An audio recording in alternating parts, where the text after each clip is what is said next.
mwene data tuguhaye ikaze nanone uhaye ikaze mu cyigisho kindi icyigisho cya munani turagenda twerekeza ku musozo w'ibyigisho twateguye kubagezaho byerekeye umudendezo w'idini religious liberty. Twagiye tubagezaho ingingo zitandukanye, twarebye ubukristo na leta y'Uburoma, twarebye ibirebana na Kayizari ndetse n'ibirebana n'Imana, inshingano zidakwiye kwikorezwa Kayizari n'inshingano zidakwiye kwikorezwa Imana. Twagiye tubibona byinshi cyane bigiye bitandukanye,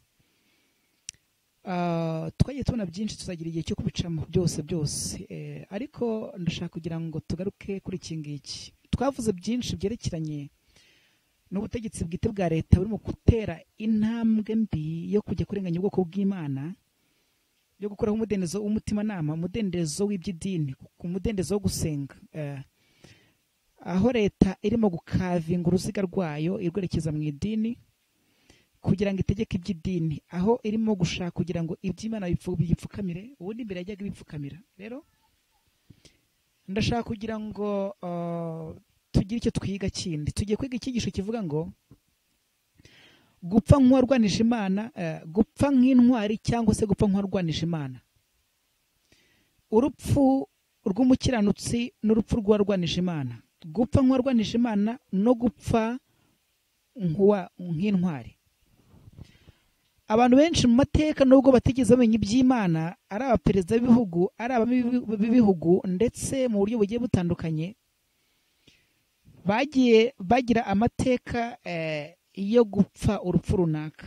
Kandi koko niko Bibiliya irigisha ko urupfu rw'abakiranutsi rutandukanye byihabya n'urupfu rw'abanyabyaha n'urupfu rw'abayirwanyije Imana. Abantu bose bagiye barwanya Imana bakayirwanya beruye, urupfu rwabo rwagiye ruba rubi. Tumaze igihe kinini cyane twize Revolution Française, twabonye uburyo umwami bita Louis yari aryamye munsi y'icyuma bita guillotine cyahimbwe n'umujesuite witwa Joseph Guillotine, yiteguye gucibwa umutwe. Kandi aho yari aryamye munsi y'icyo giti, munsi y'icyo cyuma, niho hagiye hicirwa abagorozi benshi. Ndashaka kugira ngo rero twige icyigisho kivuga ngo gupfa nk'uwarwanije, gupfa nk'intwari cyangwa se gupfa nk'uwarwanije Imana. Reka dusenge Imana. Uwiteka nyir'ingabo Imana, turakwinginze kugira ngo uyobore imitima yacu ku cyo ushaka ko tumenya, ko tubwirizwa. Ijambo ryawe ritere mu mitima yacu kandi utwiringize gushikama mu byo uvuga, mu izina rya Yesu. Ndetse n'igihe tuzaba dusabwe kujya kubihamya aho turi busese amaraso, Uwiteka utwuzunurwe muri twebwe ntabwo bishoboka, mu izina rya Yesu, amen. Gupfa rero nk'intwari cyangwa ugapfa nk'uwarwanije Imana. Urupfu rw'uwarwanije Imana yeruye n'urupfu rw'intwari ruratandukanye. Benshi mu baperezida muri kino gihe turimo turabona akaduruvayo ku isi yose. Benshi mu baperezida barapfa, abandi aho gupfa bakeguzwa ku myanya y'ubuyobozi, abandi abaminisitiri batandukanye cyangwa se abayobozi batandukanye, abateguzwa ku myanya yabo barimo barapfa. Hari ubwo ndi buvuga ngo baricwa, wenda ntibize kumvikana kuko nta gihamya kigaragara cy'uko barimo kwicwa, ariko ngira ngo hari harimo kwicwa n'umutima muntu ndetse na korona muntu. Ntabwo twabyirengagiza, ibyo nabyo tugomba kubitekereza, nubwo tudafite igihamya cyahuranije, kuko ba nyiri bihamya n'ubundi bagenda bakabihisha.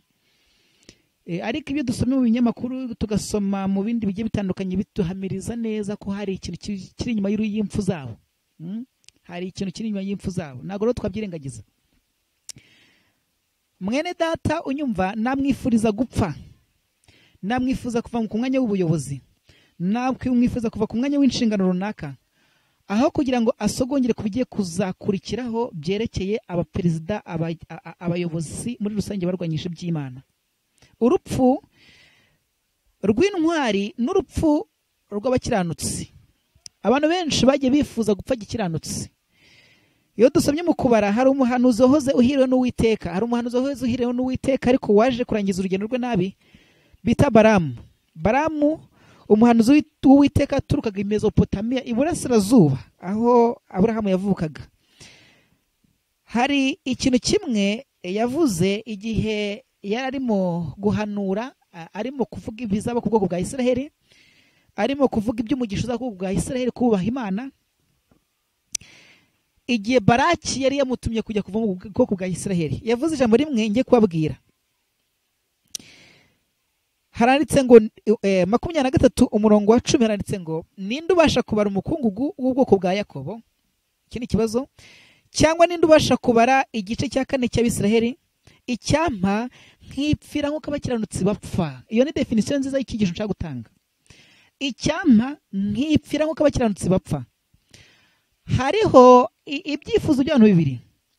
Hariho ibyifuzo byo gupfa nk'abakiranutsi, hariho n'ibyifuzo ntazi ubusonoro bwabyo. Dusomye umurongo twereka ko urupfu rw'abakiranutsi rutandukanye byihabya n'urupfu rw'abanyabyaha, urupfu rw'abakiranutsi n'urupfu rw'abarwanije Imana. Ubundi ndamutse ngiye kuvuga navuga ubunyabyaha bw'ubwoko bubiri. Hari ubunyabyaha bwahakanye burundu cyangwa se bwatutse Imana. Hari n'ubunyabyaha budashaka ko tubaha Imana ariko kandi bugatinya iby'Imana. Twagiye tubona mu mateka agiye atandukanye. Egiputa twavugaga Farawo, Uwiteka ninde nkamwumvira, ntago yashaka kuzirikana Uwiteka wari we. Ubutegetsi bw'iki gihe inzara burimo gutera mu buratera mu mvugo ya Farawo, umwami utarigeze umenya Yosefu, umwami utarigeze umenya Imana, umwami udashaka kugivinga credit ku by'Imana. Niyo ngoma irimo kwima muri kino gihe. Ariko nkivuga ibi ngibi, abantu ntibajye bafata uwo mwanzuro wo kujya muri icyo cyerekezo, bajye banazirikana ibihano, bajye bazirikana igikombe Uwiteka azatanga ko nacyo bazakinyweraho. Hano rero umugabo mwiza cyane witwa Balamu, nubwo yaje kurangiza urugendo rwe nabi, aza kuvuga ijambo rikomeye cyane ngo icyama nkipfira nk'uko abakiranutsi bapfa. Ngira ngo hariho ko dutegereje ibyiringiro by'umuzuko, dutegereje kuzahanwa kw'abanyabyaha muri rusange, ariko ibisobanuro bwabyo ni ibi ngibi. Nubwo hazaho guhanwa kw'abanyabyaha ku iherezo ry'umuzuko, no mu buzima busanzwe cyangwa se no muri rugendo rw'isi, urupfu rw'umukiranutsi rutandukanye n'urupfu rw'umunyabyaha. Ndaza kubasobanurira uko abanyabyaha bapfa, ndaza kubigisha uko abanyabyaha bapfa, ndaza kubigisha uko abarwanyije Imana bapfa. Ibyanditswe byo bivuga ko urupfu rw'abakiranutsi ari urw'igikundiro ku Mana.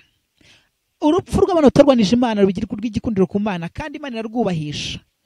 Mupereza uriho muri kino gihe, mu minisitiri uriho muri kino gihe, muntu wese ufite inshingano muri kino gihe runaka, nakwifuriza iki ngiki kudapfa nk'uwarwanije Imana. Ndimo ndavuga iki ngiki kubera ko trajectory cyangwa se urugendo runini cyane rwaho harimo kwerekezwa, harekerekezwa kukurwanya Imana, kukurwanya Imana n'abana b'Imana, kukurwanya abakurikiza amategeko y'Imana bafite n'ubwamya kwa Yesu Kristo. Ntabwo muri kino gihe abantu bakizeye imbaraga z'Imana, ntabwo bagikunda Imana, ntabwo bagishaka Imana. Bizeye ubushobozi bwabo mu bya gipolitike, bizeye ubushobozi bwabo mu bya siyanse.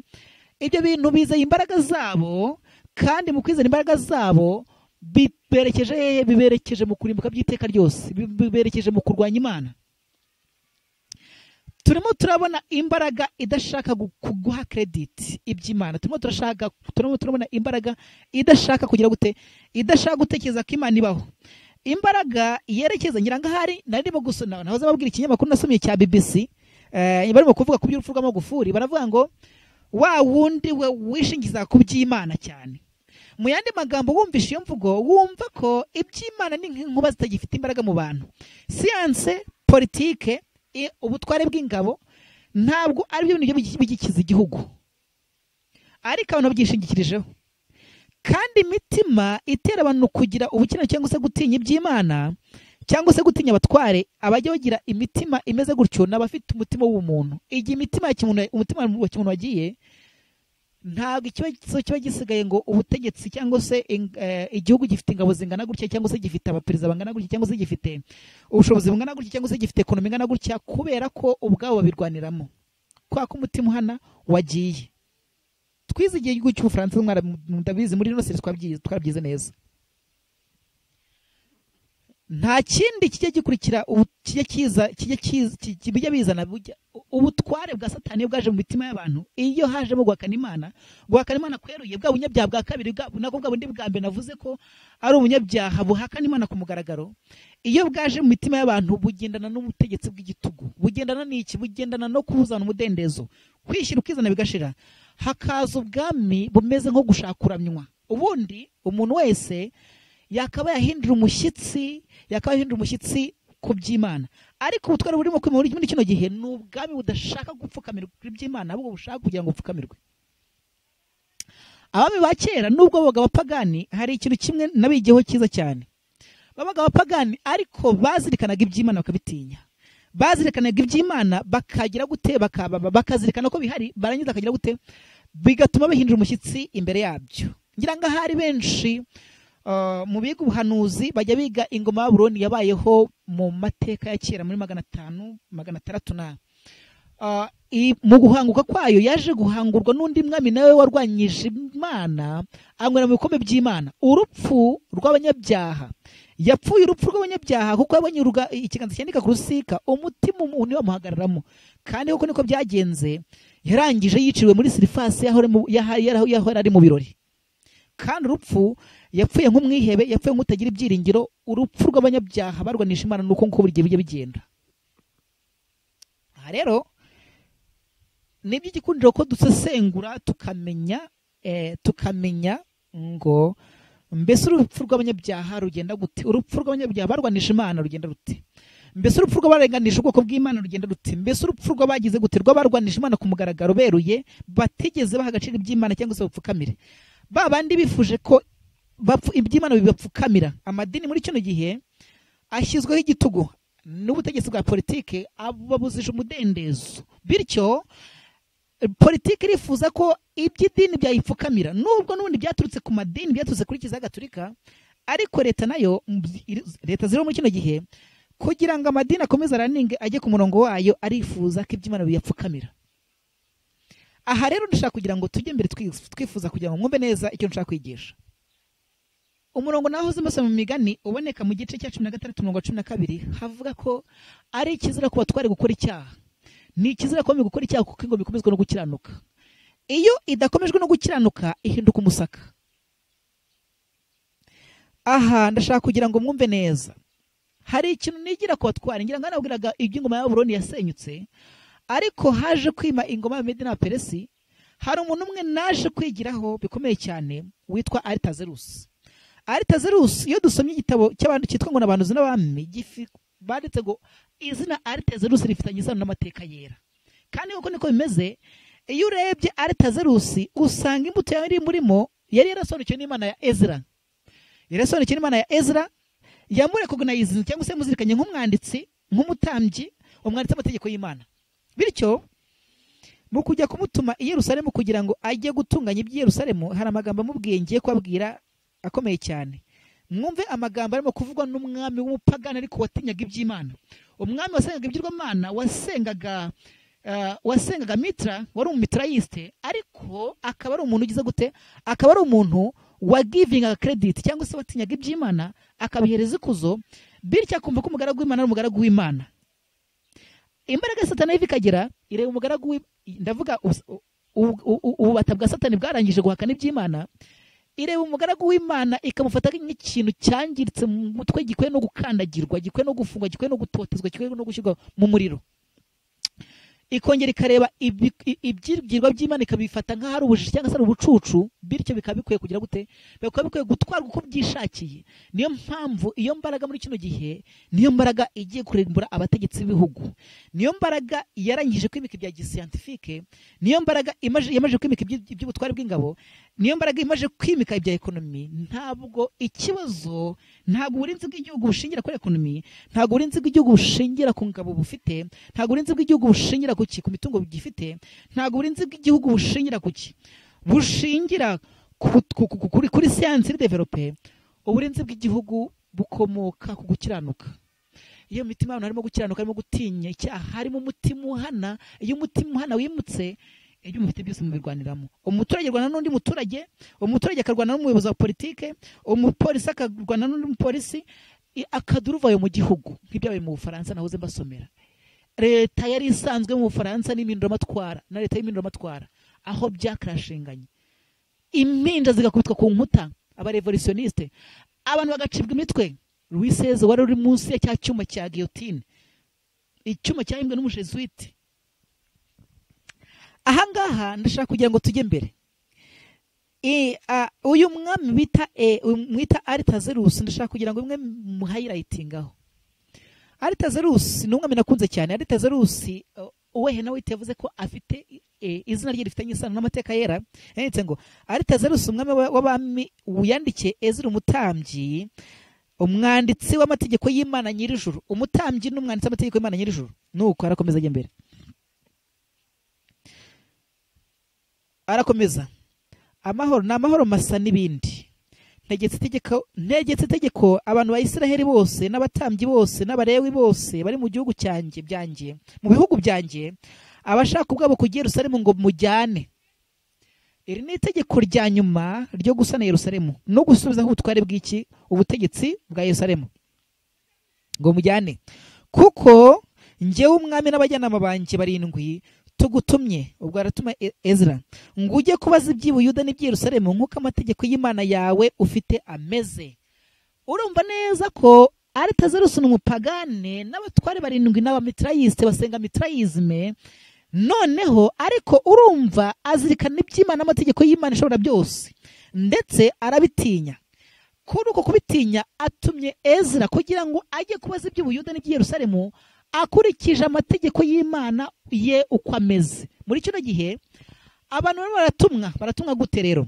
Aho kugira ngo bigende gutyo, aho kugira ngo abatware batume abakozi b'Imana kugira ngo bajye kubaza iby'Imana hakurikijwe amategeko y'Imana, ibi ramambu harimo arakorwa iki ngiki. Abatware bategeka abitwa ngo nabagaragu b'Imana kugira ngo bajye gukonsulta cyangwa se bajye kubaza iby'idini ryabo hakurikije ubutware bwabo, hakurikijwe amategeko bashyizeho. Ngira itandukaniro hagati y'abatware b'iki gihe n'ubutware bwa Artaxerxes. Artaxerxes ni umupagane nawe usenga mitrayisme, ariko n'umupagane mu kuzirikana amategeko y'Imana ye, ndetse arimo arategeka umugaragu w'Uwiteka kugira ngo ajye kubaza iby'Ubuyuda, kugira ngo ajye kubaza iby'ubwoko bw'Imana, ibyo mu nsengero, ajye kubaza iby'ivugabutumwa, ibyo kujya kubatiza byasenyutse n'ibindi byinshi cyane byasenywe n'ingingo za leta. Noneho bajye kubibaza bakurikije amategeko ya leta, adakurikije amategeko y'Imana asanzwe. Rero ni ikintu nshaka kugira ngo twumve neza. Ndashaka kugira ngo mwene data unyumve, ntaze kunyumva muri rwego rwo gukonfronta. Ezra ajya mbere, nako Artaxerxes ajya mbere. Arakomeza karajya mbere, kandi ngo ujyane ifeza n'izahabu, ibyo ngiye umwami n'abajyanama banjye twatuye Imana ya Isiraheli, batanga amafaranga kugira ngo iby'Imana byo gushyikirwa iba i Yerusalemu. Kandi ifeza yose n'izahabu usanga mu gihugu cy'Eburoni cyose, hamwe n'amaturo abantu n'abatambyi baturiye inzu y'Imana iri Yerusalemu babikunze badahatwa. Urumvira ijambo, ni iri jambo rikwereka ko Artaxerxes yari afite umudendezo w'umutima nama, yari yahaye umudendezo w'umutima nama abantu kugira ngo batange badahatwa. Imbaraga idahatwa itanga byinshi, kandi imbaraga idahatwa, umuntu wese ujya gutegeka ngo umuntu akoresha imbaraga idahatwa aba afite umudendezo mu mutima we, kandi abahereza agaciro umudendezo w'abantu. Ahari afite ubushobozi bwo kuvuga ngo ndabitegetse, ariko vuga ngo uko umuntu ahatwa reka tugende. Kizatuma ugira umwete cyane wo kujyana izo mpiya ukazigura ibimasa n'amasekurume n'intama n'abana b'intama, hamwe n'amaturo y'amafu n'ay'ibyo kurya aturanwa nabyo, ukabitambira ku cyotero cy'inzu y'Imana yanyu iri Yerusalemu.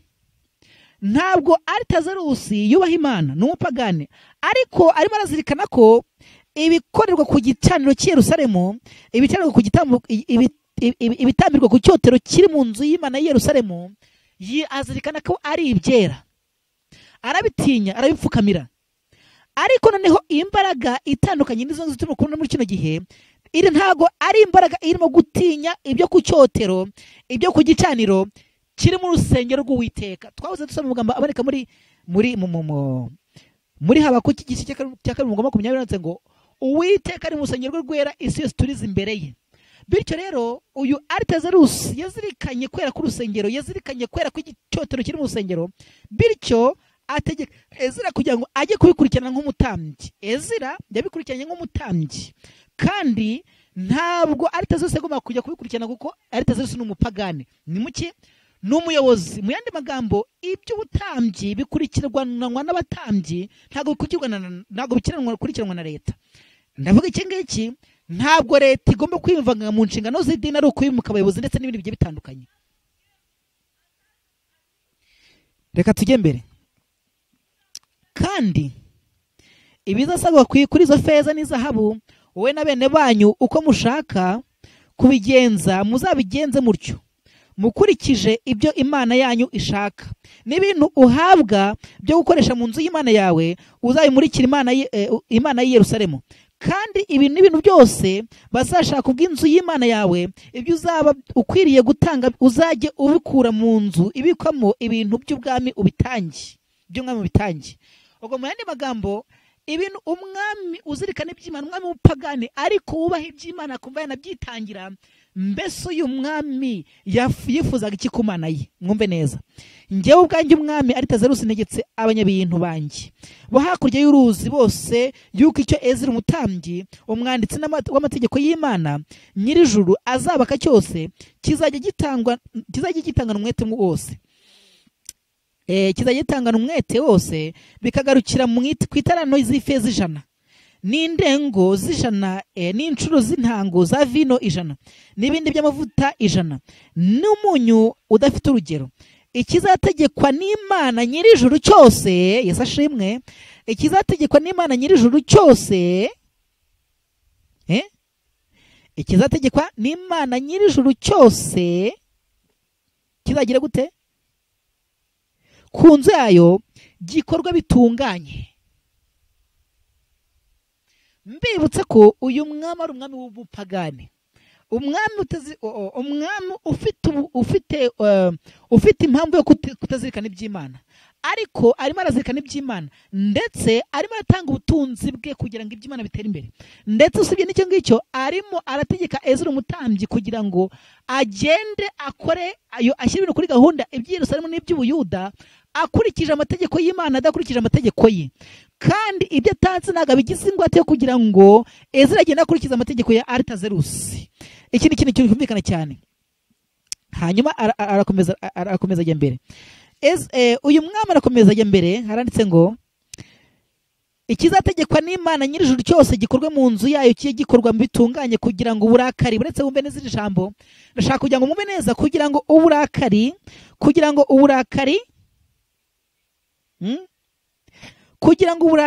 butagera mu gihugu cy'umwami n'abahungu be. Ndashaka kugira ngo arukire kuri iryo jambo, kugira ngo uburakari bw'Imana butagera ku gihugu cy'umwami n'abahungu be. Ezira umutambyi nako umwami Aritazerusi yazirikanaga ko guprospera kw'igihugu cye, cyangwa se gutera imbere kw'igihugu cye n'abahungu be n'abatware be bikomoka ku kubaha Imana nyir'ijuru, kuba barinzwe n'Imana nyir'ijuru. Kandi bazirikanaga ko Imana nyir'ijuru ijya ica urubanza, kandi igaca urubanza rwo kutabera, ikarucira abanyabyaha. Bityo rero mu mutima we ntiyari afitemo kurwanya Imana, yari afite kuzirikana iby'Imana, yari afite kubereza icyubahiro, ndetse akagera no kuyikunda nubwo yari umupagani. Ariko azirikana neza kimwe cy'uko Imana ya Isiraheli, Imana ariyo mutware ukuriye abatware, bityo ko ifite ubushobozi bwo gutegeka ibyo ishaka. Ingoma ya Aritazerusi koko nk'uko tubisomye ifitanye isano n'amateka yera, yari umunyamudendezo, atanga umudendezo kuri buri wese, kandi umutima Imana yamushyizemo wakozweho bituma ajya kubaka inzu y'Yerusalemu. Bityo rero nk'icyifuzo cyiza ashyize imbere y'Imana ye, kurindwa kw'igihugu ndetse no kurindwa kw'abahungu be, kugira ngo ijinyo y'Imana itabageraho. Turabona ibitandukanye n'ibyo ngibyo muri kino gihe. Abantu batekereza ko bazarindwa n'abakuru b'ingabo, n'abandi bakomeye bose n'abanyabubasha, cyangwa se ko politike zabo n'ubwenge bwabo zabageza ku burinzi bw'igihugu, gukomera kw'igihugu. Ibiri amambu hari ibitandukanye n'ibyo ngibyo. Ibiramambu hari ibitandukanye by'ihabya n'ibyo ngibyo. ingoma ikomezwa no gukiranuka, iyo idakiranutse ihinduka umusaka. Reka dusome amagambo make yaboneka muri Zaburi mbere yuko tujya mbere. Tuboneka amagambo aboneka muri Zaburi na 27 tuza kugira ngo twumve amagambo hari. Haranditse ngo iyo Uwiteka iyo atari wubaka inzu abayubaka baruhira ubusa, niko bimeze. Uwiteka yatubatse igihugu, Uwiteka yatubatse ibihugu, Uwiteka yatubatse inzu, iyo Uwiteka adashikamishije igihugu nta kindi gikurikiraho gihinduka umusaka. Iyo Uwiteka atotse ubutegetsi, Uwiteka atari wubaka inzu abayubaka baruhira ubusa, Uwiteka iyo atari we urinda umudugudu abarinzi babera amaso ubusa. Ubwo imbaraga z'abarinzi rero, imbaraga za gisirikare, imbaraga za gipolisi, imbaraga zandi yose atandukanye, mu yandi magambo niba mubyumvishe neza, Uwiteka adahari ngo arinde umudugudu zihindutse ubusa. Cyakora ntawakana ngo imbaraga za gisirikare, imbaraga za gipolisi, imbaraga z'umutekano ngo ntago zikwiye gukoreshwa. Oya, Uwiteka akoreshwa akora muri izo mbaraga, ariko Uwiteka aramutse atarinze abarinzi babera amaso ubusa. None rero reka mubwire bene data, ubwo turimo kubona imbaraga yishingikiza ku by'imbaraga za gisirikare, imbaraga yishingikiza ku bya gisanzwe kugira ngo barwanye ibyorezo, iyo mbaraga ibaye ubusa, ibaye ubusa kubera ko harimo kwirukana Imana. Kandi nk'ingaruka bizabaho gupfa nk'abanyabyaha, gupfa nk'abarwanije Imana, urupfu rw'abanyabyaha. Kimwe cyo hari abantu bafite amateka nahoze babwira ngo bibaruriza ubusa kuzinduka kare bagatinda cyane kuruhuka, mukarya umutsima w'umuruho nikaho aha uw'ibitotsi wakunda. Ntabwo ibyo nshaka kubitindaho. Iteka ry'Imana ryagiye rigira ku batware bitewe n'ibyo bagiye kwitwara ku Mana, kandi koko ariko nanone uburinzi bw'Imana bwagiye bujya ku bantu bose bagize ubutwari mu kugira gute, mu gutinya iby'Imana ndetse no mu kubihereza ikuzo. Ngira ngo ahari iyo tugiye kureba mu mateka agiye atandukanye, tubona abantu bose bagiye batinya iby'Imana bakabyubaha, baragiye bagira umugisha ku Uwiteka. Ariko tubona urupfu rubi cyane, tubona imibereho mibi cyane, tubona amateka cyangwa se umusozi mubi cyane w'abantu bagiye biyemeza kurwanya Imana mu mitima yabo no kurwanya bira bisumba byose. Dufite amateka atandukanye. Ngira ngo ari murabizi Farawo wavuze ngo Uwiteka Imana ninde nkamwumvira, cyangwa se mu yandi magambo Uwiteka ngo ntawe nzi na none nshaka kumenya, n'ibyo sinshaka kumenya, ngomba gukandamiza iyo Mana n'ubwoko bw'abera bisumba byose bari mu gihugu cya Egiputa. Icyamurangiriyeho nuko yapfuye urupfu rw'ingabo ze, igihugu cyose kikarangirira mu nyanja itukura. Murabyibuka neza. Urugendo rwa Farawo yarurangije mu nyanja itukura. Urugendo rwa Farawo kurwanya Imana no kurwanya ubutware bw'Imana ndetse no kugira gute, no gushishikarira kudashaka kuzirikana iby'Imana no kudaturisha umutima kugira ngo umve iby'Imana. Umutima wa Farawo wahakanye, urugendo rwe rwarangiye mu nyanja itukura. Bene data muri kino gihe murimo gutera intambwe mu kurwanya iby'Imana. Ari abatwara bo mu butegetsi bwa leta bwite, ari abatwara bo mu butegetsi bw'iby'idini, ari abatwara bagiye mu bigiye bitandukanye, abarimo gufata intambwe yo kurwanya iby'Imana no kurwanya ingo z'iby'Imana no kudashaka kumva iby'Imana no gusiribanga no gusuzugura iby'Imana. Indunduro yanyu ni iyihe? Iherezo ryanyu ni irihe? Ndamutse ndi mwebwe nakwifuza urupfu abakiranutsi bapfa. Niyo kintu nakwifuza. Ndamutse ndi mwebwe nakwifuza urugendo rwiza rurangiza amateka yanjye hano ku isi. Nabwiye ngo usibye no kuzanwa ku munsi w'imperuka, abanyabyaha barwanije Imana ku mugaragaro bapfa urupfu rubi.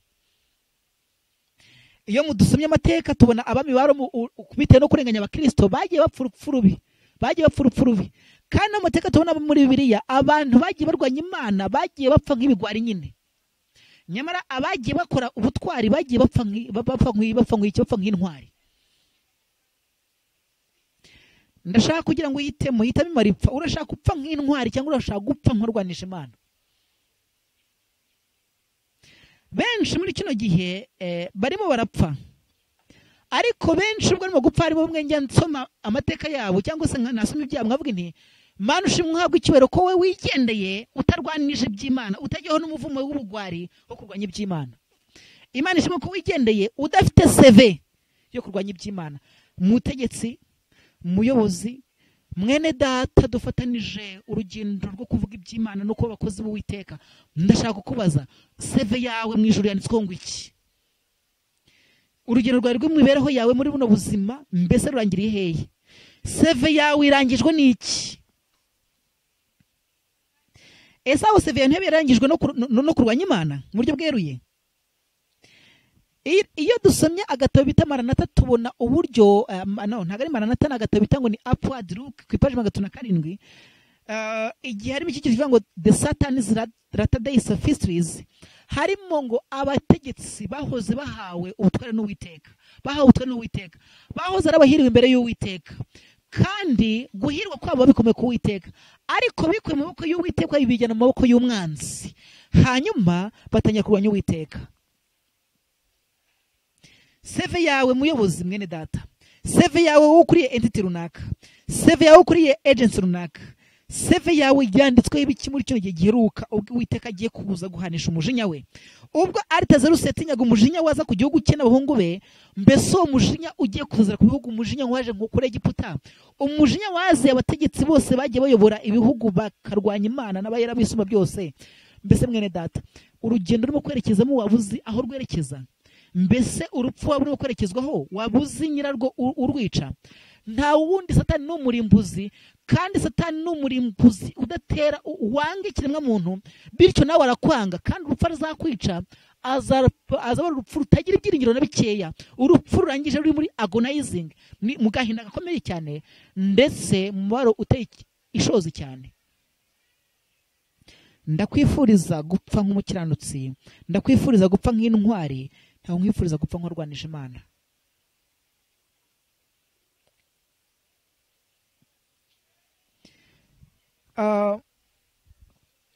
Nkijya mbere ndashaka kugira ngo mbabwire ikintu kimwe. Ndashaka gusoza icyigisho cyanjye nerekeje amagambo nsoma mu gitabo cyitwa ibyakozwe n'intumwa. Igitabo cyitwa ibyakozwe n'intumwa harimo amagambo atangaje yanteye ubwoba. Igitabo cy'ibyakozwe n'intumwa rero ni igitabo kirimo amagambo meza cyane. Iyo kugisoma abazabona umwanya bazagisome, bene data b'abanyamahanga ndetse na bene data b'Abadiventiste mu soka 7. Igitabo cy'ibyakozwe n'intumwa ni igitabo mbarekomanze, cyangwa se ni igitabo mbagire inama gusoma muri kino gihe, kubera ko ari igitabo kingana n'ibyo tugiye kubamo. Ni igitabo gisohoza neza ibyo mu mateka y'intumwa, mu ijwi rirenga ry'intumwa, babwiriza ubutumwa bwo kwihana no kubabarirwa ibyaha, ariko bikaba ari ibintu bizaba neza nk'ibizabaheruka mu gihe giheruka, kubera ko twabwiwe neza mu byakozwe havuga ngo uko bibaye uko bizaba no mu mateka no ku iherezo ry'ibihe, kubera ko Imana uko yasutswe niko agomba kongera gusukwa. Hano rero igitabo cy'ibyakozwe n'intumwa hari amagambo asoma igitabo icyigisho kivuga ngo igice cya 15 kivuga ngo gukurwa mu nzu y'imbohe. Hari amagambo dusomerwa, hari amagambo dusoma ku kigendanye n'umugabo bita Herode. Mbere yuko nsoma ibya Herode, ndashaka kubabwira gato ku mugabo bita Pilato. Ubutegetsi bw'Iyudaya bwari ubutegetsi bwigaruwe n'Abaroma nk'uko nahoze mbibabwira, bityo Roma ifata indi ntera yo gufata abategetsi bayo bwite ba gipagani ikaza kubimika mu bwoko bw'Imana.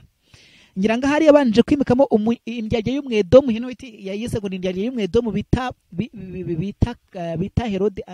bita Herode. Hanyuma arangije ko yavuga ngo ni indyarya y'Umwedomu yaturukaga mu gihugu cya Edomu basenga bigirwamana, iraza mwimuka mu gihugu cya Isiraheli.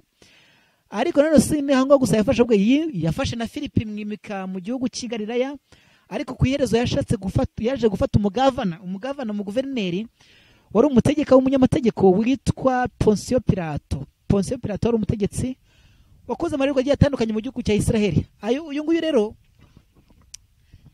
hari urupfu nawe yapfuye, urupfu rwo kubura ibyiringiro, urupfu rw'agahinda gakomeye, urupfu rw'agahinda gasaze, urupfu rw'agahinda gasaze kadakomotse ku kwihana, urupfu rw'agahinda gasaze gakomotse kugira gute, ku byiringiro bibuze byo gucirwaho iteka.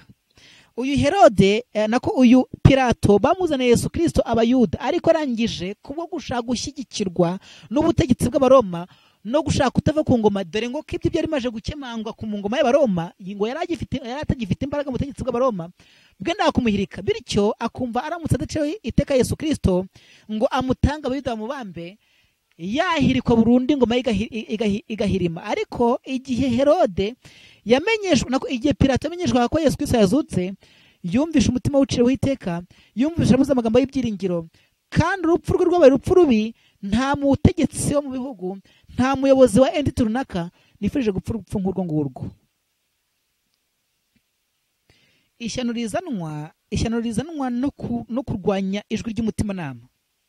Umutegetsi umwe warwanya ijwi ry'umutimanama, wanze kurokora Yesu Kristo imbohe, hanyuma ashaka kurengera ubutware bwe, biza kurangira apfuye urupfu rwo kubura ibyiringiro, apfuye urupfu rubi cyane, apfuye urupfu umuntu ntakwifuza umuntu gupfa, apfuye urupfu rumeze nk'urw'abarwanije Imana, urupfu rwo kubura ibyiringiro, urupfu ruzanywe n'igihano cy'Uwiteka.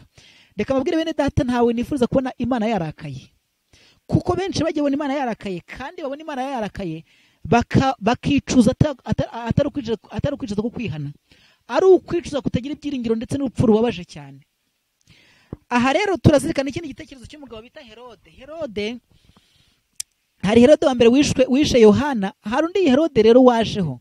Herode uyu nguyu wategekaga igihugu cya Isiraheli, wategekaga mu gihe cy'intumwa, igihe habwirizwaga ubutumwa. Muribuka neza ko habwirizwaga ubutumwa bwanzwe n'Abayuda, kandi mu kwanga n'Abayuda, Abayuda banze intumwa, banga n'ubutumwa zibwiriza, banga na Yesu Kristo, dore ko ari banamubambye.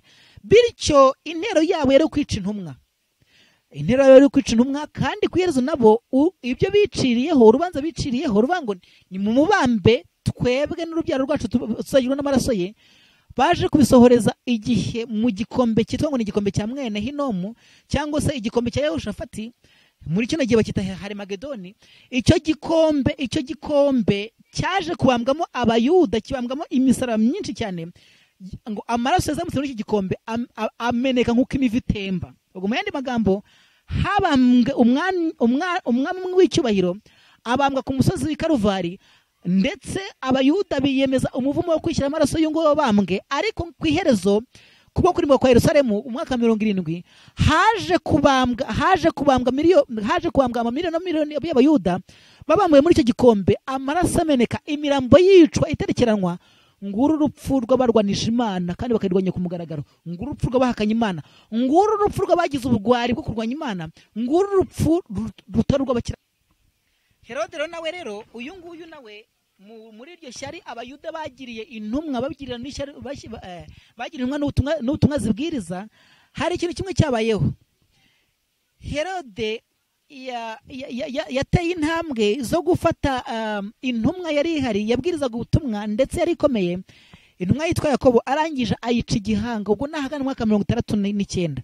Ahangaha Herode amaze kumuca umutwe, aramufunze, arangije amuca umutwe. Ariho ngo Abayuda ngo babazwa nuko atamucira umutwe ku karubanda, cyangwa se atamwiciye ku karubanda, kugira ngo abashyigikiye idini ya Gikristo bakangarane. Hanyuma aravuga ngo rero, kugira ngo nikundisha Abayuda, kugira ngo Abayuda bankunde, ngomba kugira gute? Ngomba gufata Petero uzikuriye zose, ukuriye itoro mu buryo bwose, hanyuma nkagira gute? Nkamwicira ku karubanda, kandi urupfu rwe rukaba urupfu rubabaje. Ndashaka kugira ngo mwige iherezo ry'umuntu upfuye arwanije Imana. Ndashaka kugira ngo mwumve urupfu rw'umuntu upfuye yihandagaje kurwanya Imana. Ndashaka kugira ngo mwumve urupfu rw'umuntu upfiriye ku bwibone bwo gukundwa, bwo gukomerwa amashyi, bwo kuzamuka mu by'ubukungu, bwo kuzamuka mu by'ingabo, bwo kwishingikiriza ku maboko ye aho kugira ngo yishingize ku Mana, bwo gutinya iby'Imana. Uyu Herode hari ikintu kimwe bamuvuzeho. Petero ubwo yari afunze rero,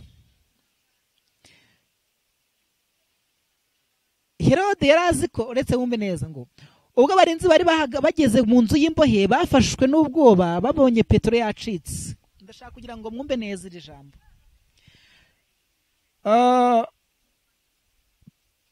Kubwo uburinzi bw'Uwiteka, reka mbanze mvuga iki ngiki. Uburinzi bw'Uwiteka, Uwiteka yarinze Petero. Petero yararinzwe ariko n'uburinzi bw'Uwiteka.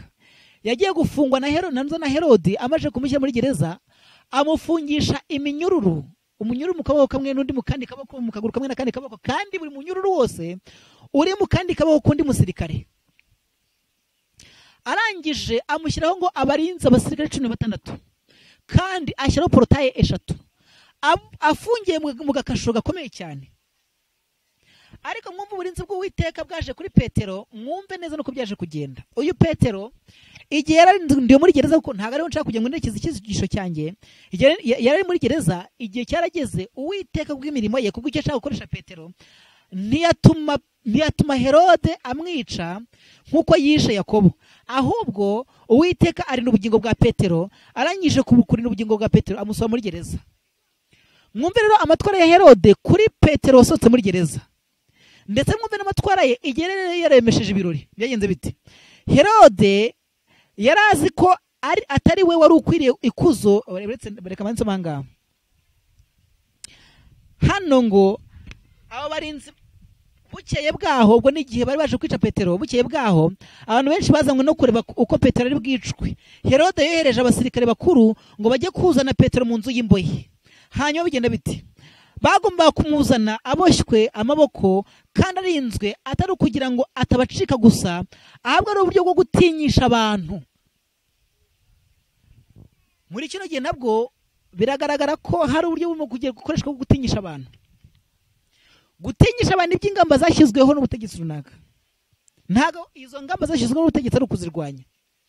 Ariko hano tumvishije muri vuga ngo bagomba kumuzana aboshywe arinzwe, atari ukugira ngo adacika gusa weya, ahubwo ari n'uburyo bwo gutinyisha abantu babifatanyaga nawe, ndetse no kwerekana ubushobozi bw'umwami. Kwerekana ubushobozi bw'umwami, kwereka abantu bashyigikiye ubukristo, kubatinyisha, ndetse no kugira ngo adacika.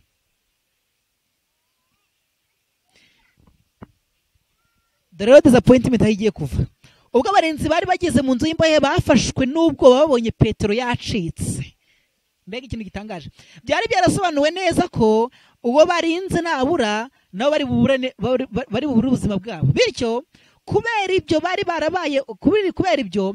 barabaye maso mu buryo budasanzwe. Igihe abasirikare bakuru bazaga kujyana Petero, basanze abarinzi bakiri ku miryango y'inzu y'imbohe, ingufuri zigifunze kandi iminyururu ikiziritse ku bikonjo byabo. Abasirikare bombi ku bikonjo by'abasirikare bombi, nyamara imbohe bari barinze yari yagiye, yari yacitse. Yajyanywe nande? Ko bari bayirindishije ijisho rikomeye cyane, ko yari ifungishijwe amaboko akomeye, igafungishwa iminyururu. Mbese hehe? Mbese kuki Herode atigeze atinya imbaraga yatorokesheje ino mbohe? Petero yari yagize gute? Yari yacitse. Hanyuma ajya mbere, Herode amaze kubwirwa ko Petero yatorotse, yahise ahindurirwa, ararakara cyane. Yategetse ko abari barinze inzu y'imbohe bicwa kubera ko batabaye indahemuka. Herode yari azi ko nta bushobozi bwa kimuntu bwari bugakije Petero, nyamara yari yagambiriye kutemera ko imbaraga mvajuru yaburijemo gahunda ye, maze yiyemeza kurwanya Imana ashize amanga. Iri jambo ritwa kurwanya Imana ushize amanga ryayoboye Herode ku kwica abarinzi b'imbohe. Kandi kurwanya Imana ashize amanga yabigaragarije kutagaragaza, mu yandi magambo, Imana yari mu kwereka umutima we ko ibyo yari yagambiriye ari iki, kumwereka ko ubutware bwe buri munsi ubutware bwayo. Ariko arangije aravuga ati oya, ndarenga ingabano zo kurwanya Imana, mfata abarinzi b'imbohe mbica. Hakurikiye iki? Herode yarazi ko atari wari ukwiriye, uretse wumve neza, ntabwo nshaka kugira ngaha.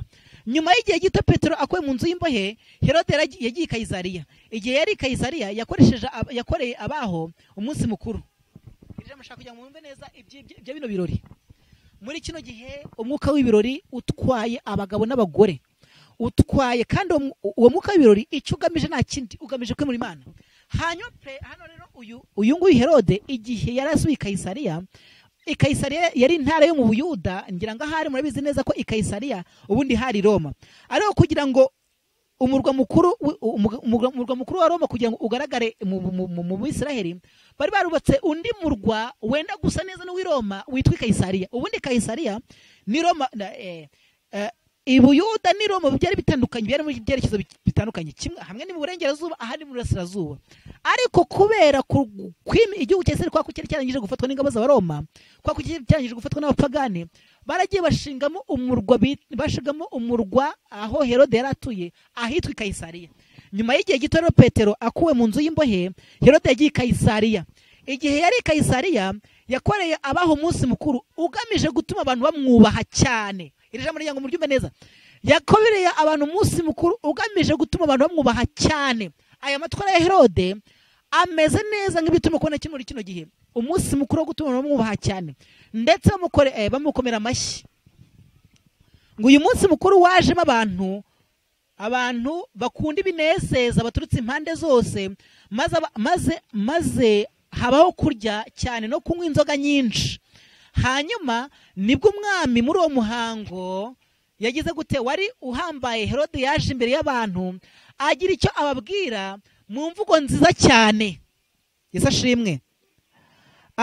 Umwami Herode ababwira mu mvugo nziza cyane. Ubwo afite speech irerokante hano, afite speech ikomeye cyane, kandi iyo speech agiye kuvuga igiye gutuma abantu bamusingiza nk'Imana. Hanyuma nawe ko yarangije kwiyogeza mu mutima, nawe ubwe yiyemere ko ari Imana. Namara kwiyogeza nk'Imana, hanyuma iteka rimucirweho. Handitse ngo iki? Nibwo muri uwo muhango wari uhambaye, Herode yaje imbere y'abantu agira icyo ababwira mu mvugo nziza cyane. Yari yambaye ikanzu ishashagirana, ifeza n'izahabu, ndetse wumve neza, iyo kanzu yoherezaga imirasire y'izuba mu bamurebaga ikabahuma amaso. Yari umuntu ufite ubwiza buhebuje. Ahari mu mvugo y'iki gihe turabona ibyaza nabyo ntabwo twabura kubibona. Aho kurwanya Imana kuvutse, aho kwishyira hejuru bitewe n'ibyagezweho kuvutse, ahantu hose hajya hagaragara kwangirika no gutuka iby'Imana ndetse no kubisuzugura no kubikandagiramo uko yishakiye. Hanyuma Herode bigenda bite? Yari yambaye ikanzu ishashagirana, ifeza ikaba mu maso. Yari umuntu ufite ubwiza buhebuje.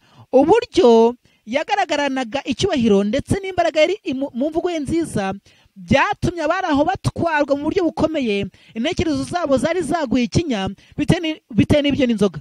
Bari bahumwe amaso n'imitako yari ku myambaro ya Herode, kandi batwarwa n'imvugo ye. Bagize umunezero ndengakamere, maze bamuvugiriza impundu, bavuga nta muntu washoboraga kugaragara nk'uko cyangwa ngo agire imvugo yuzuye utyoza nkawe.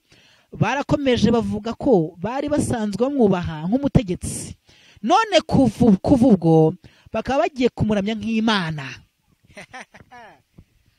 Bari basanzwe bamwubaha nk'umutegetsi ukomeye cyane, ufata imyanzuro mu buryo bwiza cyane. Ariko noneho bitewe n'uko yari yambaye n'imvugo ye n'uko yagaragaraga n'ibyo yari yagezeho, agiye kugira gute kuramywa nk'Imana.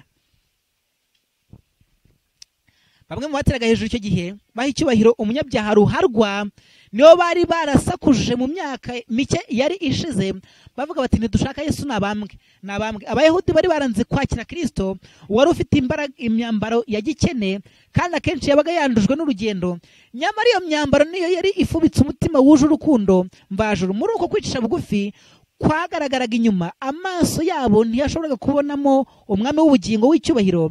Nubwo imbaraga ya Kristo yarigaragarije mu byo yakoreraga imbere yabo, bitakorwa n'umuntu uwo ari we wese.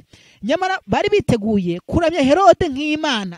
Banze kuramya Kristo nk'Imana, banze kumuheza credit, banze kumwubahiriza. Aba ni Abayahudi bari barimo gufata Herode nk'Imana. Muri kino gihe cyacu abategetsi mu by'idini nabo, abaturage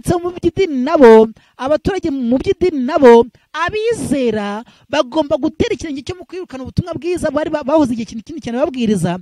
Bagomba gutera ikirenge kinini cyane mu kurwanya iby'Imana, mu kurwanya intumwa z'Uwiteka. Barangiza bakaba inshuti na Kayisari, bakaba inshuti n'abanyabyaha. Kandi ubwo bunyabyaha bukazavanamo iki? Bukazava kurimbura ubwoko bw'Imana, nk'uko Petero yaragiye kurimburwa, nk'uko Yakobo yarimbuwe, nk'uko izindi ntumwa mu buryo bw'ukuryo zagiye zirimburwa, nk'uko abakristo bicwaga hatagiye kubabarira. Herode uretse wumve neza rero, Herode yari azi ko atari wari ukwiye ikuzo n'icyubahiro baramuhaye, nyamara yemeye ko abantu bamuramya nk'ikigirwamana. Yiyumvisemo intsinzi kandi ubwibone bugurumanira mu mutima we, maze bugaragara mu maso ye ubwo yumvaga batera hejuru bati, yemwe noneho n'ijwi ry'Imana si iry'umuntu. Yemwe noneho n'imvugo y'Imana si ijwi ry'umuntu. Abarimo kubivuga ni Abayuda. N'Abayuda bahoze bafite iby'Imana, bageze kubakanya kuvuga ngo ni ijwi ry'Imana si ijwi ry'umuntu.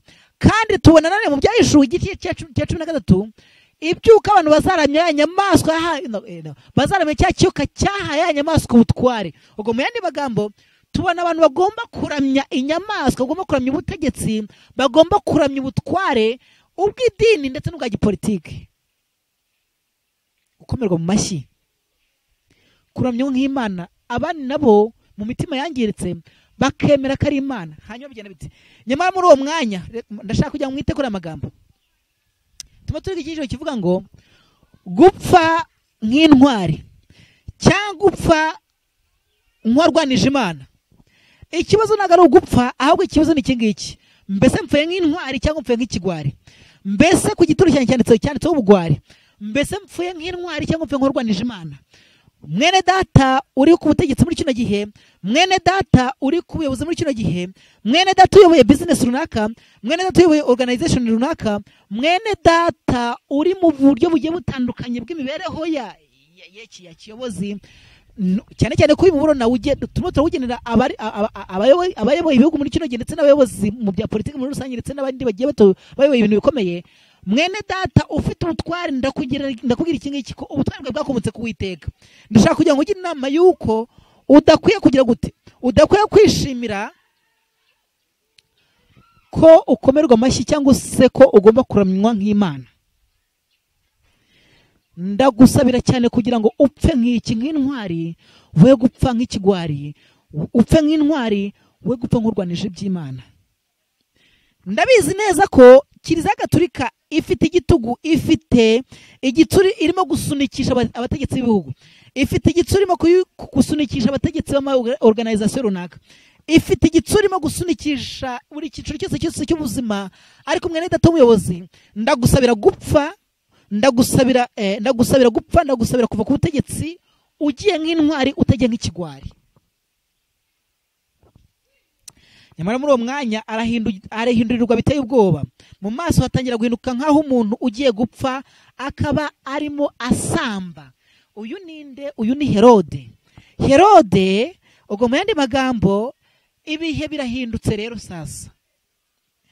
Kwa kwishyira hejuru, ya myambaro ya cyami, ya yindi shashagirana izahabu n'ifeza, ya kwa gukomerwa mu mashyi, abicaye muri kongre, abicaye mu birori, abahaza inzoga n'ibyo kurya, batangiye kubona indi sura imeze nk'iya Berushazari mu cyumba cyo kunywesha ibikombe by'Uwiteka.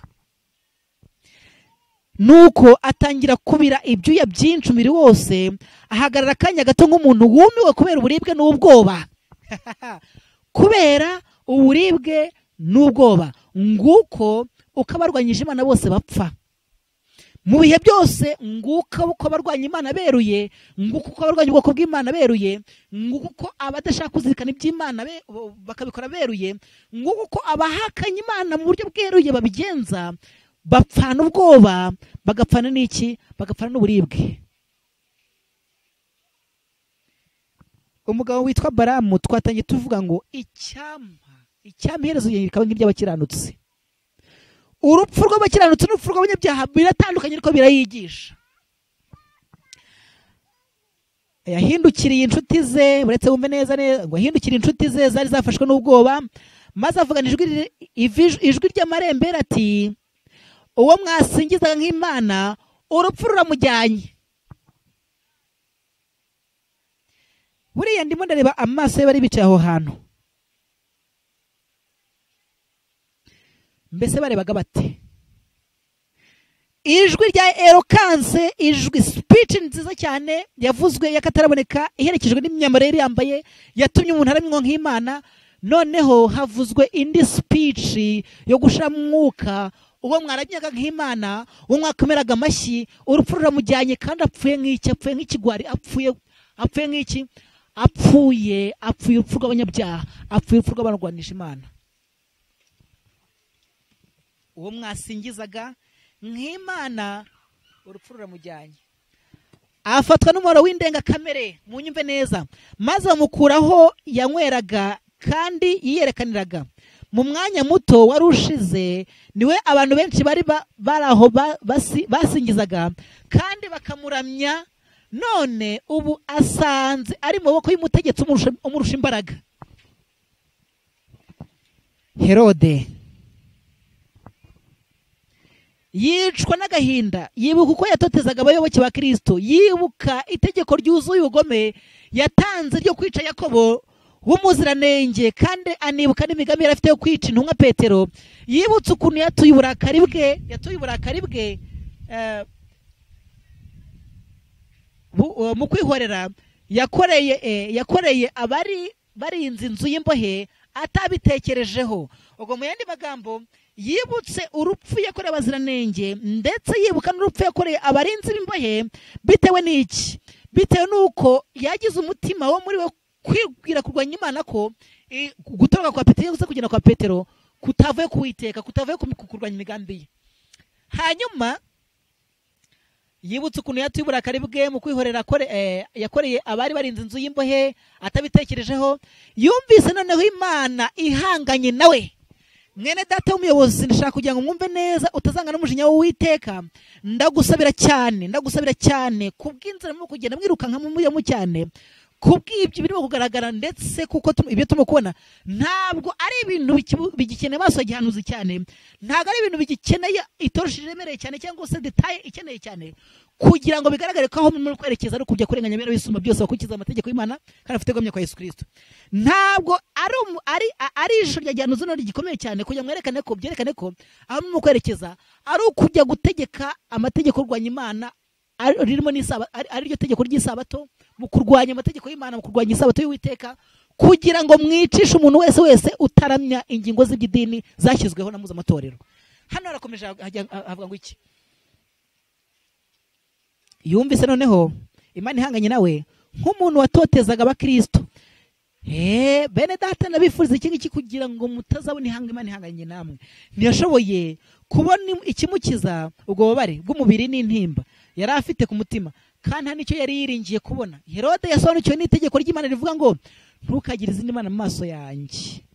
Hari amagambo ngiye gukurikizaho. Yamenye ko ubwo yemeraga ko abantu bamuramya yujuje igikombe cyo gukiranirwa kwe, maze umutima w'uburakari bwa Yehova bumusukwaho. Ngibi bigiye gukurikiraho ku bategetsi b'ibihugu. Nguyu umujinya w'Uwiteka ugiye kuzira ibihugu. Nguyu umujinya w'Uwiteka ugiye kuzira mu byago birindwi by'imisemeruka.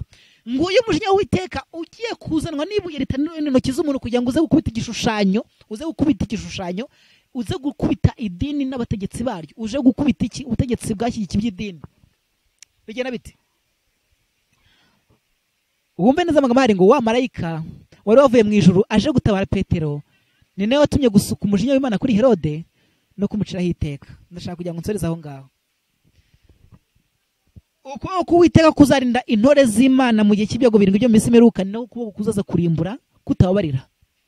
Ikimenyetso cy'Imana, marayika yagize igihe cyo gufata imiyaga igihe kinini cyane kugira ngo ikimenyetso cy'Imana gishyirwe ubwoko bw'Imana ku mbata z'Imana. Uwo marayika ugiye kuzarekura imiyaga ni nawe marayika uzaza gutabara ubwoko bw'Imana mu maboko y'ababanga. Mwene data, ndagusaba kugira ngo ugubwe neza. Ndagusaba kugira ngo witandukanye na systeme yose irwanya Imana. Turacyafite umurongo uvuga ngo muve hagati y'abandi mwitandukanye mugakora ku kintu gihumanye. Nanjye nzabakira, nzabera so, namwe muzabera abahungu n'abakobwa, ndi Uwiteka nyine avuga. Ndagusabira kugira ngo urupfu rw'umukobwa w'Imana, rw'umuhungu w'Imana, kandi ndagusabira iki ngiki kivuga ngo urupfu rw'abakiranutsi bapfa, we gupfa urupfu rw'ibigwari bipfa, we gupfa urupfu rw'abarwanije Imana, urupfu rw'umukiranutsi. Ndagusaba kwakira Yesu Kristo mu mutima wawe. Ndagusaba kwitandukanya no kwangika kuri muri kino gihe. Ndagusaba kugira ngo uhobere Imana ukira gukunda. Ndagusaba kugira ngo wakire imbabazi z'Imana. Ndagusaba kugira ngo womatane n'akaramata. icyo byagusaba cyose, byagusaba gupfa, byagusaba kwegura, byagusaba icyo byagusaba cyose, byagusaba gufungwa, byagusaba kujya mu bihanamanga, byagusaba kwirukanwa mu gihugu, ndagusaba kugira ngo ugubwe neza. Uwiteka aguhirane nanjye mu izina rya Yesu. Reka dusenga Imana. Uwiteka nyenga Imana, tugushimye ko duhaye ijambo ry'umwuzuro, turatanga umuro uheruka, turigisha iby'umudendezo w'umutimanama n'umudendezo w'idini. Twagize igihe cyo gusobanura byinshi ku bijyanye n'umudendezo w'idini, kandi ubutumwa twatanze Uwiteka twizeye ko wabushyizeho ikimenyetso cyawe. Mwami, ntacyo twigeze twikora kugira ngo twishyire hejuru, ndetse twatanze ubuzima bwacu kugira ngo ijambo rye ryamamare. Ndakwinginze kugira ngo Uwiteka ngo umve gusenga kwacu, utabare bene data barimo kwambuka bajya mu cyambu kibi, bari mu kimodoka kibi. Icyo kimodoka gifite amabwiriza yihuta cyane yerekeza kuri Harimagedoni mu kurimbuka. Turakwinze kugira ngo wigaragaze nk'Imana mu izina rya Yesu. Amen.